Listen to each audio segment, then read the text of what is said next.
और अपने बहुमूल्य विचार साझा करने के लिए मैं मेरे मित्र राष्ट्रपति पुतिन का हृदय से बहुत बहुत आभार व्यक्त करता हूं।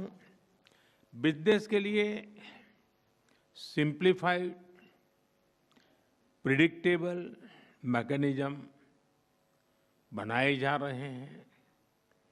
भारत और यूरेशियन इकोनॉमिक यूनियन के बीच एफटीए पर चर्चा शुरू हो गई है और साथियों, हम अलग अलग विषयों को लेकर के भी, जैसा अभी पीयूष जी ने उल्लेख किया था और जैसा राष्ट्रपति जी ने जो संभावनाओं का वर्णन किया है, उसे देखते हुए हम बहुत कम समय में बहुत बड़े लक्ष्य हासिल कर सकते हैं। बिजनेस हो या डिप्लोमेसी, किसी भी साझेदारी की नींव आपसी विश्वास है।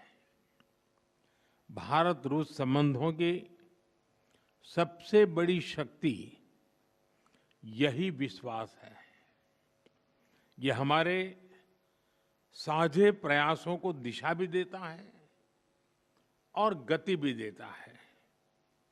यही वह लॉन्च पैड है जो हमें नए सपनों, नई आकांक्षाओं की उड़ान भरने के लिए प्रेरित करता है। पिछले वर्ष राष्ट्रपति पुतिन और मैंने 2030 तक द्विपक्षीय व्यापार को $100 बिलियन का उस लक्ष्य को पार करने का हमने निर्धार किया था। लेकिन कल से मेरी जो राष्ट्रपति पुतिन से बात हो रही है और जिस प्रकार के पोटेंशियल नजर आ रहे हैं, मुझे नहीं लगता कि हमें 2030 तक इंतजार करना पड़ेगा। ये मैं साफ देख रहा हूं। हम उस लक्ष्य को समय से पहला पूरा करने के संकल्प के साथ आगे बढ़ रहे हैं और मेरा विश्वास बढ़ रहा है। टैरिफ और नॉन टैरिफ बैरियर्स को कम किया जा रहा है, लेकिन साथियों, इन प्रयासों की असली शक्ति आप जैसे बिजनेस लीडर्स हैं। आपकी ऊर्जा, आपका इनोवेशन और आपका एम्बिशन, यही हमारे संयुक्त भविष्य को आकार देते हैं।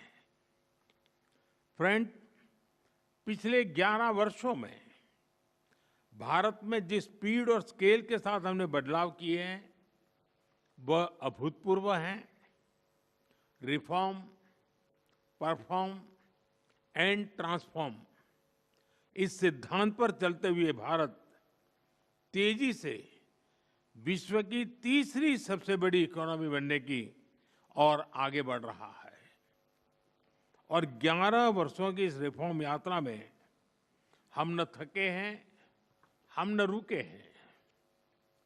हमारे संकल्प पहले से ज्यादा मजबूत हैं और हम लक्ष्य की दिशा में बड़े आत्मविश्वास के साथ बहुत तेज गति से आगे बढ़ रहे हैं। जीएसटी में नेक्स्ट जनरेशन रिफॉर्म और कंप्लायंसेस में कटौती, ऐसे कदम उठाए गए हैं ताकि ईज ऑफ डूइंग बिजनेस को बढ़ावा मिले। डिफेंस और स्पेस को प्राइवेट सेक्टर के लिए खोल दिया गया है। इससे इन सेक्टर्स में नए अवसर बने हैं। अब हम सिविल न्यूक्लियर सेक्टर में भी नई संभावनाओं के द्वार खोलने जा रहे हैं। यह केवल एडमिनिस्ट्रेटिव रिफॉर्म नहीं, बल्कि माइंडसेट रिफॉर्म्स हैं। इन रिफॉर्म्स के पीछे एक ही संकल्प है, विकसित भारत। फ्रेंड्स, कल और आज आपके बीच बहुत ही उपयोगी और सार्थक चर्चाएं हुई हैं। मुझे खुशी है कि भारत और रूस के सहयोग के सभी क्षेत्रों का इस बैठक में प्रतिनिधित्व किया गया है। आप सभी के सुझावों और प्रयासों के लिए मैं आपका हार्दिक अभिनंदन करता हूं। मेरी ओर से हमारे सहयोग को आगे बढ़ाने के लिए कुछ विचार आपके सामने मैं रखता हूं। पहला, लॉजिस्टिक्स और कनेक्टिविटी के क्षेत्र में आज की बैठक में राष्ट्रपति पुतिन और मैंने हमारे कनेक्टिविटी के पूरे पोटेंशियल को रियलाइज करने पर बल दिया है।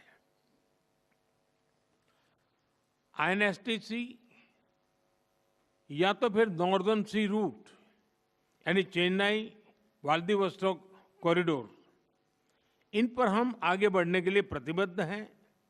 जल्द ही इस दिशा में प्रगति होगी। इससे ट्रांजिट टाइम घटेगा, कॉस्ट कम होगी और बिजनेस के लिए नए मार्केट्स खुलेंगे। डिजिटल टेक्नोलॉजी की ताकत के साथ हम कस्टम्स, लॉजिस्टिक्स और रेगुलेटरी सिस्टम को वर्चुअल ट्रेड कॉरिडोर से जोड़ सकते हैं। इससे कस्टम्स क्लियरेंस तेज होगा, पेपर वर्क घटेगा और कार्गो मूवमेंट अधिक सीमलेस बनेगा। दूसरा, मरीन प्रोडक्ट्स। हाल ही में रूस द्वारा भारत से डेयरी और मरीन प्रोडक्ट्स के निर्यात के लिए भारतीय कंपनियों की लिस्ट में विस्तार किया गया है। इससे भारत के एक्सपोर्टर्स के लिए नए अवसर बने हैं।